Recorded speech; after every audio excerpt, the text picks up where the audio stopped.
Halo semuanya, selamat datang. Hari ini kita bakal ikut sebuah petualangan super seru loh. Sebuah perjalanan yang terjadi di dalam tubuh kita, setiap detik tanpa kita sadari. Yap, kita akan mengikuti petualangan sehelai napas.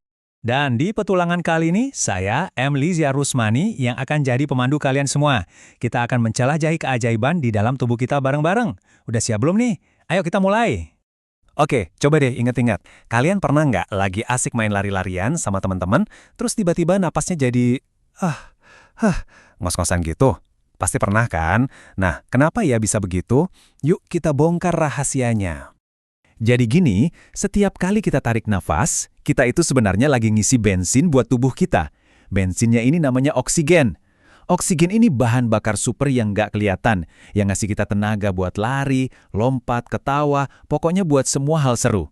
Tanpa oksigen, wah kita bakal lemes banget. Oke, petualangannya kita mulai sekarang juga.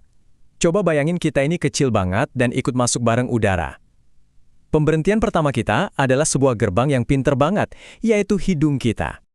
Hidung kita ini bukan sekedar gerbang biasa loh, dia punya 3 tugas super. Pertama, di dalamnya ada rambut-rambut halus yang tugasnya jadi saringan buat nangkap debu biar nggak ikut masuk. Terus, ada juga lendir yang lengket buat nangkap kotoran-kotoran yang bandel. Dan yang paling keren, hidung kita menghangatkan udara yang dingin. Jadi, pas sampai di paru-paru, udaranya udah anget dan nyaman. Keren banget kan? Jadi, ini dia peta perjalanannya. Setelah lewat hidung, penyaring udara, udara bakal meluncur ke bawah lewat tenggorokan. Anggap aja ini perosotan udara yang seru. Wuss! Dan tujuan akhirnya adalah paru-paru. Nah, kita udah sampai di paru-paru. Ini bukan tempat biasa, ini tuh kayak pabrik super sibuk yang penuh keajaiban. Penasaran nggak sih apa yang terjadi di dalam sini? Yuk kita intip.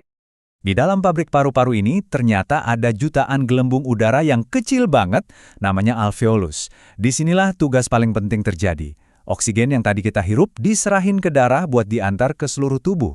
Sebagai gantinya, darah ngasih gas kotor namanya karbon dioksida buat dibuang keluar. Wah, bener-bener kayak stasiun pertukaran. Terus, gimana caranya udara bisa masuk ya? Ternyata, di bawah paru-paru kita ada otot hebat namanya diafragma. Waktu kita tarik nafas, otot ini bergerak ke bawah. Nah, ini ngasih ruang buat paru-paru kita jadi mengembang, jadi gede, persis kayak balon yang ditiup. Udara pun langsung kesedot masuk. Coba deh rasain. Nah, kalau kita buang napas, kebalikan yang terjadi, otot diafragmanya santai lagi, terus gerak ke atas. Ini bikin paru-paru kita jadi kempes dan udara bekasnya kedorong keluar deh. Tarik, buang. Gitu aja terus, tanpa henti. Oke, sekarang kita udah tahu cara kerjanya. Tapi, balik lagi ke pertanyaan awal tadi. Kenapa ya napas kita jadi cepet banget pas lagi lari-larian? Nah, sekarang kita sambungin semua penjelasannya. Coba deh kita bandingin. Waktu kita lagi santai, duduk-duduk aja, napas kita juga santai kan? Pelan, tenang. Soalnya tubuh cuma butuh sedikit energi. Baterainya masih penuh. Tapi pas kita lari, tubuh kita kerja keras. Energinya dipakai banyak banget, jadi baterainya cepat lobet. Tubuh kita langsung teriak, "Wey, butuh bahan bakar lagi, butuh oksigen yang banyak sekarang." Nah, makanya paru-paru langsung kerja super cepat buat ngambil oksigen. Itulah kenapa napas kita jadi cepat dan dalam. Masuk akal banget kan? Karena sistem pernapasan kita ini hebat dan penting banget, kita juga harus jadi penjaga yang hebat buat dia.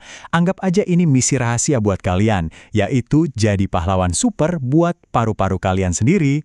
Ini dia misi kalian, para pahlawan super. Gampang kok. Pertama, rajin main di luar dan olahraga biar paru-parunya makin kuat. Kedua, jauhi asap rokok dan polusi ya. Ketiga, coba deh biasain napas lewat hidung biar udaranya bersih. Terus, jaga lingkungan sekitar kita biar bersih. Dan kalau lagi di tempat yang banyak debu, pakai masker ya. Siap menjalankan misi? Jadi, intinya begini. Makin kita kenal dan ngerti sama tubuh kita yang luar biasa ini, kita jadi makin pinter buat merawatnya. Kita jadi penjaga terbaik buat diri kita sendiri loh. Nah, sebagai penutup petualangan kita, aku punya satu pertanyaan buat kalian.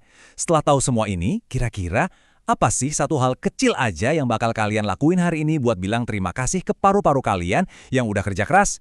Coba dipikirin ya. Sampai jumpa di penjelasan seru berikutnya.